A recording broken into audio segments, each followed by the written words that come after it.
Hello press lot ఈరోజు దేని వాక్యము. ఆయన మిమ్మును గూర్చి చింతించుచున్నాడు గనక మీ చింత యావత్తు ఆయన మీద వేయుడి. మొదటి పేతురు 5వ అధ్యాయము 7వ వచనము. అవును స్నేహితులారా, ఆయన మన విషయం చింతించుచున్నారు. మన చింత యావత్తు ఆయన మీద వేయాలి. ఒకటి గుర్తు పెట్టుకోండి, నింగు నెగరి పక్షులు చూడండి, అవి విత్తవు, కోయవు, కొట్టులేవు, కూర్చుకొనవు, కానీ మన పరమ తండ్రి వాటిని పోషిస్తున్నాడు. ఈ దినమున నువ్వు చింతించడం వలన నీ ఎత్తున మూరలు ఎక్కువ చేసుకోగలవా? అది నీ వల్ల కానప్పుడు తక్కువ వాటి గురించి చింతించడం ఎందుకు? మన ప్రభువు మన చింత గురించి మన పరమ తండ్రికి విన్నపలు చెల్లిస్తూనే ఉన్నారు. మన చింత యావత్తు ఆయన మీద వేసిన ఎడల నిశ్చయంగా మనము ఆ చింత నుంచి దూరం అవుతాము, అన్న శాంతి సమాధానం మనం పొందుకుంటాము.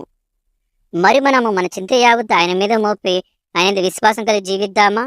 అది మీరు నమ్మినట్ల కింద కామెంట్ బాక్స్లో ఆమె అని టైప్ చేయండి. నా ఛానల్ సబ్స్క్రైబ్ చేయండి, ఇన్స్టాగ్రామ్లో ఫాలో కండి. Have a nice day. God bless you. Bye.